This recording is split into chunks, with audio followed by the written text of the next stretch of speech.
Hi, everybody. Welcome back to National Park After Dark Trail Tale Edition. Yep, and you may be a little curious because we did hype up a People of the Parks episode to be released today, which we had full intention of doing, and it is coming. But we had our interview with Dr. Rolf Peterson, which we are so excited to share with everyone.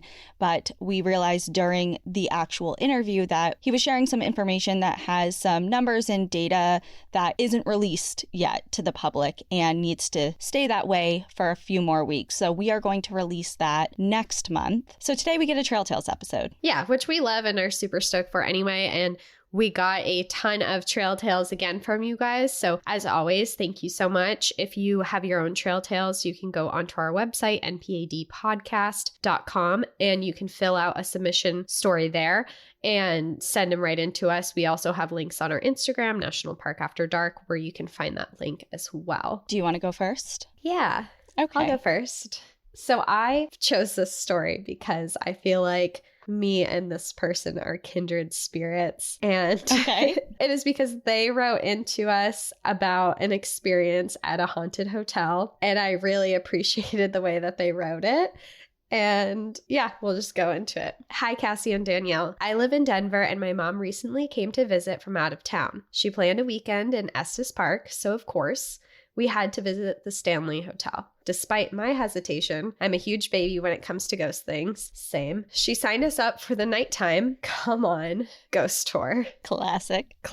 This sounds like what Danielle does. I know. Danielle's like, yeah, of course she did. That makes sense. And I'm like, why? Go during the day, turn the lights on. The ghost tour had some really interesting history, which I, a nerd, enjoyed. It's the ghostly stuff that got me. I remember in your Rocky Mountain National Park episode, you talked about Paul, the security guard who died at the Stanley and continued to reside there. Although Paul sounds friendly for the most part, our tour guide told us that he does not like women named Mary. Thank God my name is Elizabeth, or I would have left the tour then and there if I was a Mary. Same. And he does not like when people are in the concert hall past 10 p.m. The one time our tour guide stayed in the concert hall past 10 p.m., he shared that several times they heard screams. And after ignoring these warnings, the entire concert hall was bathed in red light. Finally, someone grabbed him and firmly said, "Get out," which he finally paid attention to. I feel like after you hear one ghostly scream, that should be warning enough. On the tour, we saw a paranormal mirror in the basement of the concert hall, which apparently has been studied by paranormal experts and has at least 14 different spirits residing in it. Do you know that I have a picture in that mirror with my mom? Do you?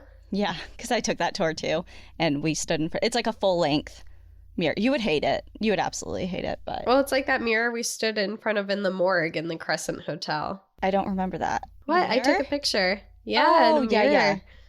Okay, yeah. I do remember that. Our tour guide shared that he does not look into the mirror anymore because when he did, he had a reoccurring nightmare surrounding the mirror. Apparently, people look into the mirror and see themselves with different physical features, such as different faces, extra limbs, etc. At this point, I was very ready to leave the concert hall, to say the least. We were also taken into the old employee tunnels in the hotel, embedded in boulders/rock that the hotel was built into. While the hotel was being built, a Frenchman named Pierre was crushed to death in the tunnels. He now haunts the tunnels and is a pervy ghost, arguably the worst kind of ghost, playing with people's hair and grabbing people's butts. Apparently, he prefers blondes. But lucky I am a brunette or I would have walked off the tour ASAP. I'm blonde. I'm not going. I wanted to share my experience with you guys because I knew you would be interested. I was terrified the entire tour. There was also an 8-year-old boy on the tour who was thoroughly enjoying himself, so take my fear with a grain of salt. But at the end, I was like, at least I can email Cassie and Danielle. Thanks for a great podcast. Elizabeth. I totally understand why you got that. You did that one now. Because we literally just had that same experience. Exact same experience. Yeah. And that ghost reminds me of Michael at the Crescent Hotel, the one I told you about on the show. Yeah. And she was so similar in my reaction where it's like, no, thank you. And at the Crescent Hotel, this like pervy ghost, a lot of people specifically stay in that room to experience him and like whatever he does. And I'm like the opposite. I'm like, keep your hands to yourself, Michael. I'm not into it. Yeah, there's like a line. You can move something. Just don't touch me. Yeah, don't touch me. Or my butt. And if the ghost tour was like, he likes blondes and I am blonde, I would be like, okay, I'm out. Bye. I gotta go. I'm dipping out early. Okay, so mine has nothing to do with the paranormal, but it is frightening in its own way. Oh, good. The title of this is The Reappearing Man at Carlsbad Caverns. Okay. Hi, NPAD. I am in love with your podcast, and thank you for all the work you both do to bring me this joy. I found your show towards the end of a 6-week solo cross-country road trip, with most nights spent sleeping in the back of my beloved SUV. Most friends and family back home in Florida didn't really understand my love of solo traveling and hiking unfamiliar places, and you gave me a great sense of community. Along my travels, with majority of my stops being national parks, I had several odd, questionable, and downright spine-chilling experiences, and this one definitely is high on that list. Here I am, a 23-year-old solo female beginning my descent into the Carlsbad Caverns, New Mexico. Bats are flying around, and as I begin winding the path downward, irritating a nearby family at the amount of times I can't help but to stop and take pictures of the gaping entrance. Having a natural, service industry walking pace, and the path being just larger than your average sidewalk, I would kindly attempt to pass larger groups every once in a while. That is like the way to put it, a service industry walking pace. I have that. Yeah, you do. I'm the opposite. I'm like a sloth. I know. Whenever we're walking anywhere, Cassie's like, why are you running? I'm like, it's a brisk walk. I am completely in awe at what simple water, rocks, wind, and time can create. Deeper into the trail of the caverns, lighting diminishes and my natural female fear heightens. I've always been one to trust my gut feelings, and I begin to have a feeling of being watched. Keep in mind that up until you get to the place called the Big Room, this is one single path, no side points to walk off to, just you, the guardrails, and whoever is in front of you and behind you. I reach a point where the wide open cavern narrows into a small tunnel, just large enough for my 5'7", 125-pound body to walk through. Off the right of the tunnel entrance is a park ranger chatting with an attendee. I smile and wave to the ranger to ensure someone working there noticed me. Walking through the tunnel, I enjoy the blissfulness of having a moment of the trail to myself. Up until this point, I could only walk at my own pace for a short time before coming up behind a group, dealing with their pace for a respectable amount of time before I would look for an appropriate opportunity to pass them. Just over halfway through the tunnel, I hear a man's voice from behind. Did you come in here to hide? The predator-prey-like tone of the question sent a chill running through my entire body. I also found this to be a bit of a stupid question, as this one is just a single-file tunnel. Time seems to drag on as I start speed walking, trying not to slip on the wet ground. Looking back, I see no one behind me. When I finally saw the light peering in from the other end, I practically began running to reach the point of being visible to other visitors. To my surprise, I could see no one in front of my path as I exited the tunnel. Shit, of course. The one time I actually want a family of kids around, there's literally no one. I could hear a group of people in the distance speaking Spanish and quickly walked to catch up to them. With the family still not in sight, I looked back towards the exit of the tunnel to see a single shadowy figure of a Caucasian male in black shorts, a black baseball hat, and a black or gray shirt walking from the path. Fuck. This is not how I'm going to go out. Not even lost in the woods, on a single file path surrounded by families where my screams could echo for miles. Really? What kind of dumbass creep picks this as his pickup spot? He isn't matching my speed, but he isn't walking at a leisurely pace either. I finally reached the family I heard before and breathed a sigh of relief. He won't do shit now. I'll be okay. I walk along behind them, trying to act normal and just enjoy the caverns a little bit more. Shortly after reaching them, I look behind me to see how far away he is from me, but I see no one, aside from a regular tourist. He's gone. I scan the limited numbers of groups and couples behind me to try and spot him in any attempt that he's making to blend in, but there's no one that matches the man that I saw. He straight up disappeared. Nothing adds up in my mind as to where he could have gone, as there really is nowhere to hide on a sidewalk-sized path. At least in my brain, there's not. I take this extremely weird occurrence as a chance to continue taking in my surroundings while still looking behind me every few minutes. After a while of sticking behind the family, I start to get antsy. I'm ready to move along this path a little faster. Look back, he's still not there. The group stops to take pictures, so I offer one of the whole family, something I do regularly while traveling alone, as I find it a good, kind way to make an impression on someone visiting, in case something should happen to me, and take this chance to pass in front of them. I just want to pause and say, isn't that like such a sad way of thinking? I mean, I do it too, but like, yeah, you're like, let's make an impression on someone, so if I go missing, someone will remember me. Yeah. And be like, I saw her, she took pictures. Right. And earlier when she waved to the park ranger, like, hi, hello, I'm here. You know, Yeah. it's smart, but it's kind of like, it's just odd that we have to think that way now. Yeah. There's a gap until the next group of people, but I felt a little bit of comfort having them behind me. As the distance increases between the family and I turn around to survey my surroundings, and my heart practically beats out of my chest. He's there, walking towards me. How? Where did he come from? There is one path. He seemed nowhere near me when I was with them, and now he's 25 yards away. Speed walk. You'll be fine. You're like a week into this trip. This is not going to happen. Reaching the next group of people, I try to hide how hard I'm breathing. Act normal. You're good. You're safe. You're with other people. And not even a couple minutes of strolling behind this group, I turn to see where he's at. Nothing. What the fuck? Ugh. Is this a cave spirit? Does he just know the caverns well? I'm sure if he stepped off the path, he wouldn't last much longer in the park. So where did he go now? I can't brush this off now.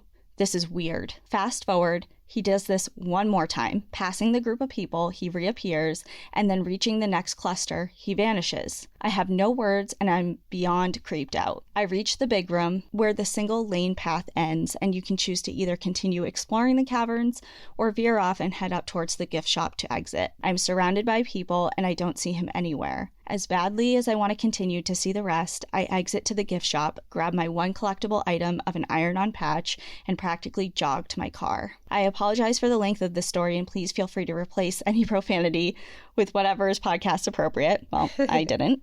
Sorry. He stole a bit of the caverns from me, and for that reason, I will definitely be back to see what I missed one day. Peace, love, and happy trailing. So I chose that one because I feel like I have had moments like that, and I do feel a similar way of like, even though nothing did end up happening, it left an impression of like, I feel like my time was stolen and my experience was cut short. And whether or not you share that with someone and they say, well, maybe you were overreacting or whatever, I don't see it that way. I see it as being precautious. And I don't know, I just felt like I sympathized with that story. Yeah. I don't see that as overreacting at all. Like at the end of the day, whatever decision she made, they came out alive and okay and unharmed. So I always think that following your gut and following your instinct is never a bad choice. And if you feel that something is wrong, there probably is. And to ignore that and find out versus to listen to yourself and leave safely is always the better option. I agree. Yeah. So I hope you get back to the caverns one day. But yes. I'm sure your trip was full of other cool experiences. And if you have any more stories that come up, share them. But hopefully they're not the same type of story. Yeah.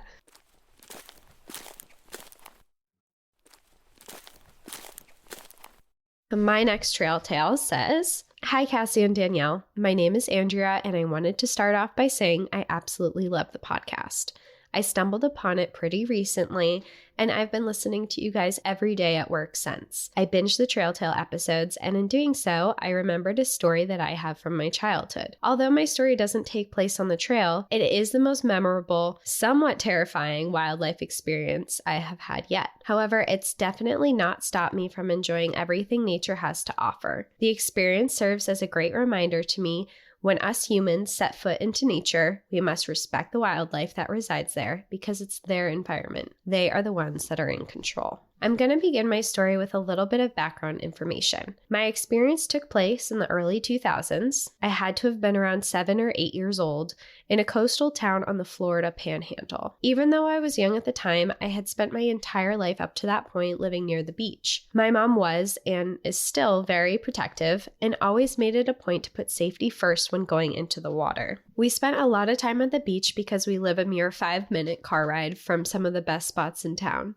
And on this particular day, we chose a less crowded beach. After we arrived and set up our stuff, my mom took my sister and I into the water. My mom, though protective, was not against having fun. So naturally, she let us wander in the water to do as we pleased while keeping a close eye on us. As I was walking into the water, which couldn't have been more than a few feet deep because I had no trouble touching the bottom, I felt something rub against my thigh just above my knee. Something rough and sandpaper-like. Now, constantly being in the water had rid 7-year-old me of the fear of the unknown. I'd been stung by jellyfish, stepped on crabs, walked into giant beds of kelp, had fish swim near me. The point is that things touch you in the water all the time, but whatever this thing was that had just touched my leg, it was nothing I had ever felt before, and it sent chills running down my spine. I looked down to see what it was, but the water was incredibly murky and you could only see a few inches below the surface. I yelled to my mom that I was getting out of the water and started running to shore because something was telling me that I was absolutely needed to leave. As I was just stepping out of the water, the lifeguard on the tower a few yards away blew her whistle, signaling that everyone needed to return to shore. My mom and sister met up with me, and we headed over to the crowd that was forming on the edge of the water. Another lifeguard was walking out into the water towards a dead, bloodied fish. He had been sent out to retrieve it, as they didn't want the fish to attract any sharks towards the beach. And this wasn't just some little fish that you could see swimming near the shore. The lifeguard had to hold his arm above his head in order to get the entirety of the fish out of the water. It was longer than his entire torso. After picking the fish up, the lifeguard was making his way back to the beach when all of a sudden a dorsal fin poked out of the water behind him, and we all watched as a large, dark shape circled the area that the man was in moments before. And, to make things even better, we were watching the shark swim around in the water in front of us. Another one emerged 20 feet away, similar in size. We were told later that it was probably that they were tiger sharks, as tiger sharks were often spotted around the area. Although I never saw what touched my leg that day, I absolutely know it was one of those 2 sharks we saw swimming around the lifeguard. If you know anything about sharks, you know that their skin is said to feel exactly like sandpaper, and that is just what I felt on my leg. Although I tried to rationalize it as being something else afterwards, I think I knew the moment it touched me that it had been a shark. I was just too focused on removing myself from the situation instead of sitting there and contemplating what I had felt. Even though shark attacks are so insanely rare, I can't help but look back on it and think if that shark had really wanted to, it could have easily dragged my body under the water, and that would have been it. And I didn't even know it was there until it literally touched me. It makes me think of the stories about the big cats that sneak up on unsuspecting people who don't notice it until it's too late. It could have, but it didn't. And I guess I'm just glad to know I wasn't the food it was after. I hope you guys enjoyed my story. If it somehow doesn't make it into the podcast episode, I just really want to make it clear that when we put ourselves into the environments of these animals, that we need to respect them. So many animals are given such bad reputations because of their interactions with humans. Knowing the risks of our actions and being prepared for encounters with wildlife are not only beneficial to us, but to them as well. Again, I love this podcast so much. Keep doing what you're doing, Andrea. Wow, I loved the end of that. I mean, I don't like the story in general because it's scary, but I love the end of that. That sentiment is something that is so profound and true for any type of, whether you're in the ocean, in the forest, like whatever environment you're in. I just think that it's something everyone can carry with them. Yeah, and keep in mind, you are in other animals' territory. Also very brave to go into ocean water. For me, I'm like, I have to be able to see my toes. Otherwise, I'm... Really? I didn't know that about you. Not all the time. I mean, I guess if you're in New Hampshire, then it doesn't really... The water's too cold, really, for sharks up here. Excuse me. Not if you're on the Cape. The Cape is full of them. I was going to say, the great whites are like pretty much fucking everywhere in New England, I feel like. Yeah, if I'm down on the Cape, I have to be able to see my toes. I won't even swim that far in the Cape because there's so many. I actually like to go down to the Cape and download the shark meter and see how many sharks are literally offshore from where I'm sitting on the beach. Yeah, and it's just so funny, like when you go down to the Cape and you're like, oh my God, look at all the seals. All I think about is, okay, look at all that prey, that there's just sharks waiting for their chance to pick some of those off. Like, that's all I can think about when I see the seals. They say don't even go in the water if there's seals. And when you get to the Cape beaches, there's those giant signs with big pictures of like Jaws on it. That's like, sharks are in the water, stay out of the water if there's seals. And yeah. Well, going back to the story when they kind of signed off on knowing your surroundings and knowing that you're sharing the space. So just this weekend, actually, on one of the Washington outdoor groups that I'm part of on Facebook, there was a couple of posts about a group of particular trails in a particular area outside of Seattle that had a few people run into mountain lions. And they were like just saying that they definitely seemed to be displaying different types of behavior, and just everyone started kind of like freaking out. And then one of the moderators stepped in and posted some really helpful information about, you know, you're likely seeing a mother and it's young, being protective, like based on what you're describing. And this is how to stay safe and hike appropriately and recreate appropriately and safely in mountain lion territory, especially during these times of years. So it's important to know not only the wildlife that you're going to be potentially encountering, but also what's going on. Like, what time of year is it? What behaviors can you expect? What to do in response? Like, it's just really important to have that information. Knowledge is such an important tool. Like, you can make so many better decisions if you just know what's going on. It's not even necessarily you need like these crazy survival skills or anything to be outside, but just to have the knowledge behind it can literally save you in situations. Exactly. And there was also some comments of like, you know, kind of like, bro, if that mountain lion was hunting you, you wouldn't be here to type this. Like, you know, just type of thing like that. Like, it's you're like, good. Okay, like I get that, but also not very helpful. So let's elaborate a little bit for this person. So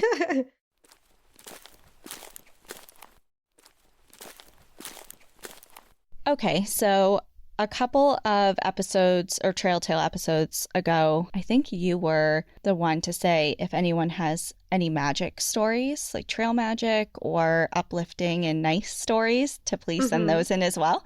So we did get a few of them, but I picked this one because I do visualize magic out of this story. So I decided to share it today.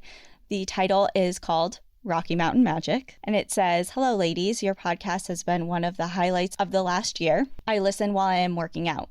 As I was listening to your current episode of Trail Tales, I realized I have a trail magic story for you, so here it is. My husband and 2 kids and I had planned a rather epic trip out to the southwest, hitting the Utah parks, going down to the Grand Canyon, and then ending in Tucson for Saguaro National Park, and staying with my brother and his family. Unfortunately, this was planned for March 2020, and we all know what happened to all of our travel plans then. By the time October rolled around, we felt like we had a good enough understanding of how to keep ourselves safe and still travel. We lived in Indiana, making the drive to Utah a bit too much for us, so we changed plans, loaded the kids into the car, and headed to Rocky Mountain National Park. Rocky Mountain National Park is close enough to Tucson that my brother, a pilot, could fly a private plane into an airport nearby and stay with us for part of our stay there. We were excited to see him and his family because at this point, it had been more than a year since I had seen them. Several times, it seemed like it still might not happen. The wildfires were an ongoing problem, there was a split tire on the airplane, and a problem with the landing gear. There was a last-minute switch of an aircraft, but finally, they arrived to our cabin. On the first day there, we drove up Trail Ridge Road days before it closed. It was pelting snow that was so fine and light, it was like little beads of styrofoam that break off the bigger pieces. We had a family snowball fight at the Alpine Visitor Center at almost 12,000 feet before descending down. Although it was snowing at the top, it was beautiful and sunny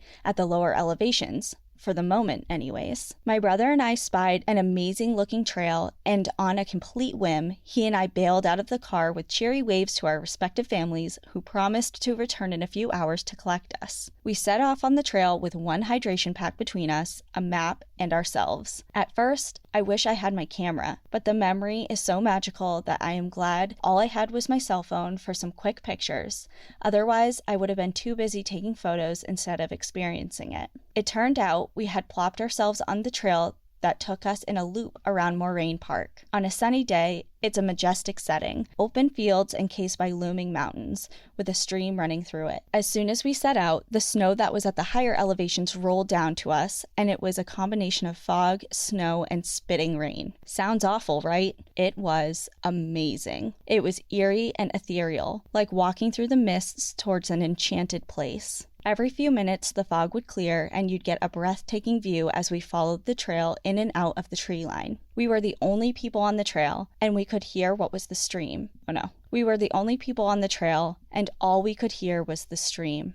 We couldn't even hear our own footsteps because the trail was covered in soft pine needles. Well, that's all we could hear until the huge herd of elk in the center of Moraine Park started bugling. Just picture it. It's foggy, slightly snowy, you're hiking in and out of this tree line, and you hear water and elk calling to each other, clear as a bell. The mist parts, and it's all there. Mountains and elk and water right in front of us, and then it vanishes again, with nothing but sound left behind. Those couple of hours are precious to me. To have those few magical hours alone with my brother in that setting, it was unforgettable. I can still call up the smell and taste of the air and hear the crystal clear elk bugles. It was gutting and heartbreaking only a few days later to watch as the fire ripped through that same area, coming within a quarter of a mile of the cabin we stayed in. I have pictures for you. They are over on my blog, and you can look at them or use them if you want. And you're welcome to use this rather meandering story, Katie. And I'll post a couple of the pictures from her blog from that day. I love that story. It kind of just embodies why we love the outdoors so much and how magical it is, and just the experiences that you can unexpectedly find while you're out there. Yeah. Even if it's like not the quote unquote perfect conditions, it doesn't mean that the experience won't be memorable and perfect in its own way. So that's why I loved it, because there is beauty in all days of nature. And that one, I just love the picture of like the mist and things coming in and out of view. And the word ethereal really does sum it up for me. And I just loved that story. So thank you, Katie, for sharing.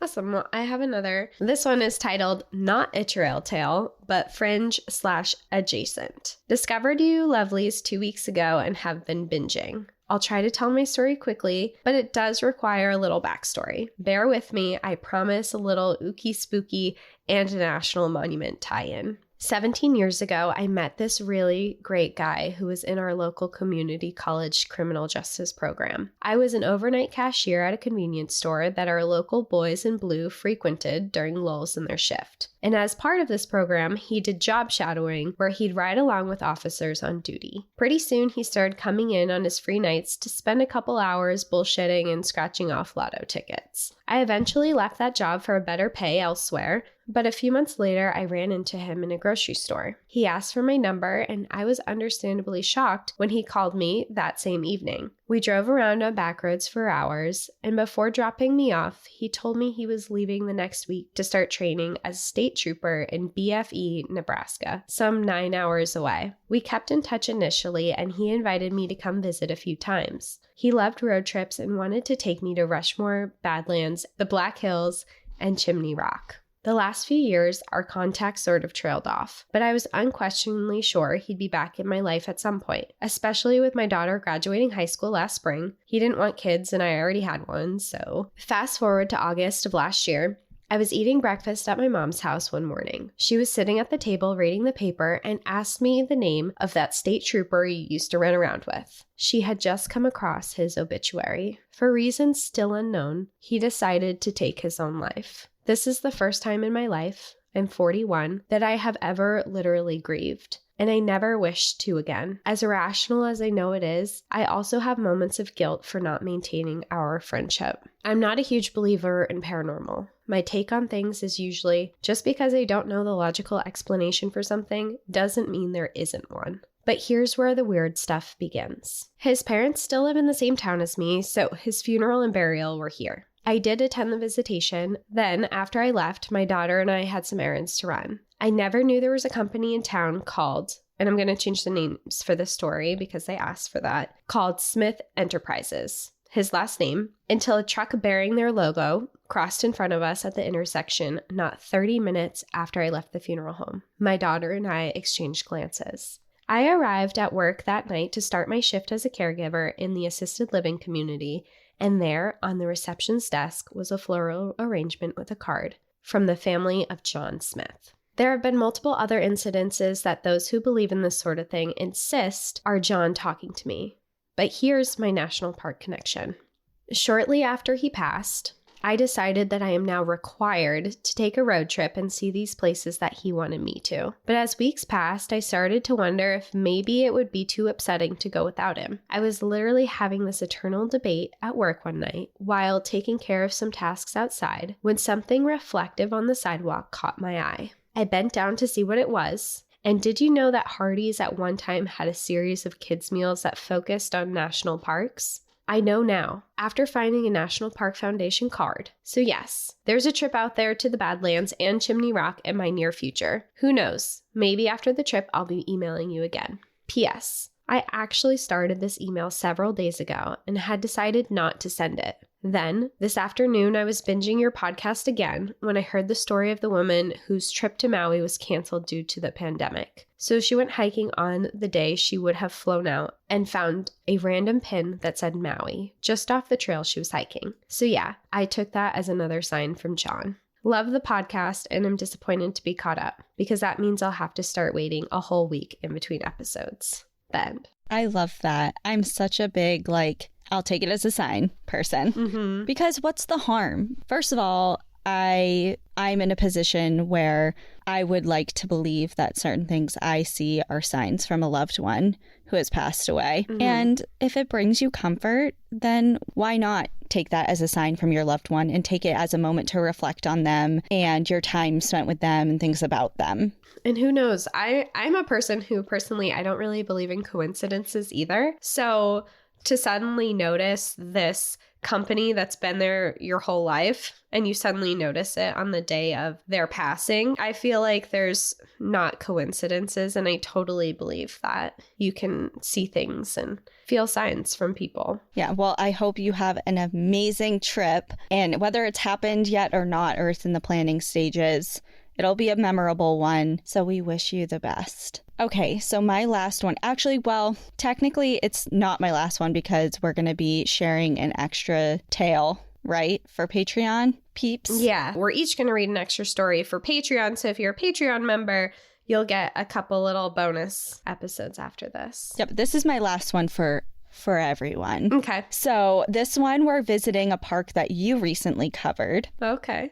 It begins, "Hello, I just wanted to say how much I love your podcast and how great it's been to have this dark point of view on all these national parks and recreation areas. You guys are truly the greatest." Thanks. We love being dark. Just kidding. And the writing and research you put into it is so well done. Thank you for the great podcast. I'm flattered. That being said, I wanted to share with you some of my own stories about Cuyahoga Valley National Park. Even abbreviated, it's a mouthful. I actually worked there just before the pandemic hit at the Environmental Education Center, your typical outdoor education facility. But what I really wanted to bring up to you is that I actually lived in Everett, the abandoned town. The education center educators were able to live in these old homes in that town, and they actually weren't really abandoned at all. In fact, Everett isn't the actual hell town. That area is actually about 5 or so miles away, just above Boston Mills. The town of Everett indeed was bought out by the park back when they were buying up land and homes. Some of the properties are empty, but the park has been slowly renovating the homes and they are repurposing a lot of them. Cuyahoga headquarters used to be the home of what I was told was a demon man who tore down and dismantled a lot of the old buildings in Cleveland and surrounding areas. Because of this, he had a very interesting home. He saved all of the best pieces of architecture and incorporated them into... It's a demo man, not a demon man. I'm like, wait, different. I'm putting this together in a way. Yeah, okay, the demo man, sorry. A demo man is very different than a demon man. I'm like, how is he evil? This is cool. Okay, the demo man, it's coming together. He saved all the best pieces of architecture and incorporated them into his house. It's very beautiful, and I guess it's also used as a wedding venue sometimes. Just search Cuyahoga Hines Hill Center. Okay, I'll Google that after. So the town of Everett is now just a few houses, about 12 and one church, which is still in operation as far as I know. I lived in the house right up against the railroad that you mentioned. Got to see the train and smash coins a lot that summer. Each house was named after the family who had owned it before it had become a park, and there were 6 in Everett that I know people used or lived in.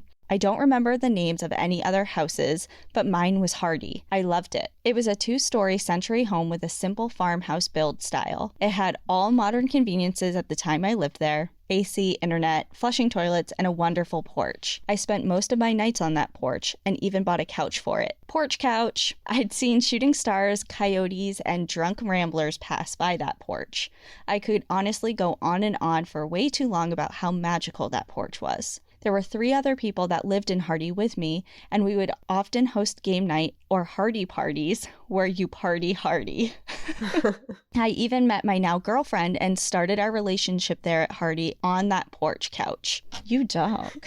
Most people who had lived in there before me had also said that Hardy was very haunted. I don't subscribe to all the paranormal activity, but I do believe in reflective energy and getting what you give and also receiving what you expect. So if you think the place is haunted and spooky, well, then you're gonna get that. That being said, I was able to see how beautiful this house was and how wonderful it was to be able to be living in such a historic building. So yes, I did hear some weird things, but no, I didn't see them as scary or malicious. When I was home alone one morning before work, I heard my roommate downstairs working really hard on the dishes and dashing around the kitchen in a cooking chaos frenzy. When I finally made it downstairs to greet them, no one was home. Later that day, I asked them what they were doing in the kitchen that morning, and they had no idea what I was talking about, because they'd been to work early that day. Nothing bad or scary, just weird. My girlfriend had stayed the night at one point and described to me nearly the exact same thing after I left, thinking I was downstairs having a conversation with somebody. And conversely, the people who lived downstairs had told me at one point or another that they could hear me or my upstairs roommates walking around doing chores, only to later find out that neither of us were home at the time. We all loved this house, and I still think it's one of the best places I've ever lived. At the end of our season, my roommates and I decided to host a Thanksgiving meal for the rest of our staff. I even had us pose on the porch in turtlenecks for our invitation. We called it a very hearty Thanksgiving, and it was a wonderful and quite bittersweet meal. I will try to dig through and find the picture of our invitation and other pictures I may have taken of Hardy. Yes, the park system had pretty much taken some of these properties from some people, which is awful, but just like the river, they are being revitalized and brought back to their former glory. I also believe that it was somewhat necessary for this to happen to have the mighty Cuyahoga start its healing process. I haven't watched that PBS special you had mentioned, but I will, and I don't think there could be a more apt title for the good of all, because it absolutely was. To turn a literal toxic waste dump into green prairies and dark marshes takes a lot of sacrifice, and in my opinion, it was worth it. To see the park and what it was compared to what it is now, I think most people would agree that it was a hard yet important decision to make. My time in Cuyahoga was somewhat short, but I loved every moment of it, and I will always hold this park close to my heart. Gosh, I had so many things to talk about and have about 1,000 stories from the park, but I hope this wasn't too much rambling. Someday soon, I will get the courage again,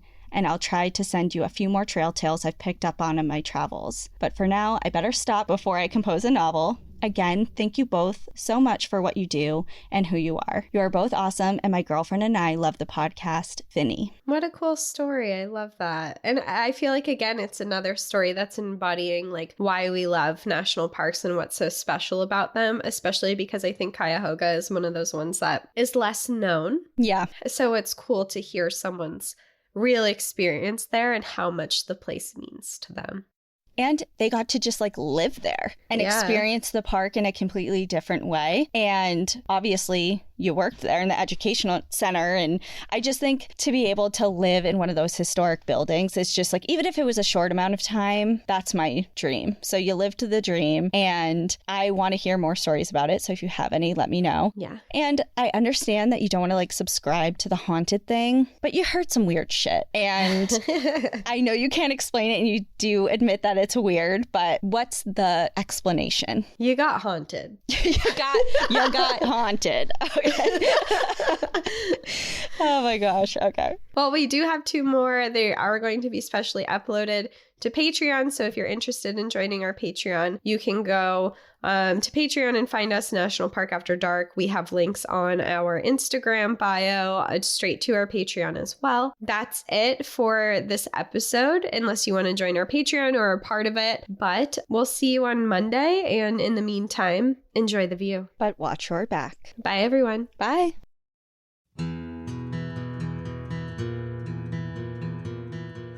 Thank you for joining us again this week. If you have a trail tale you'd like to share, send us an email at npadstories@gmail.com. Follow us on Instagram and Facebook at National Park After Dark and on Twitter at NPAD Podcast.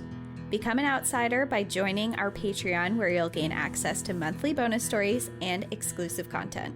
And remember, when you support our partners, you're supporting our show.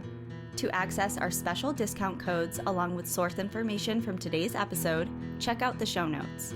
For information on the show, to shop our merch store, sign up for our newsletter, and more, visit npadpodcast.com. And if you're enjoying the show, please rate, review, and subscribe wherever you listen to podcasts.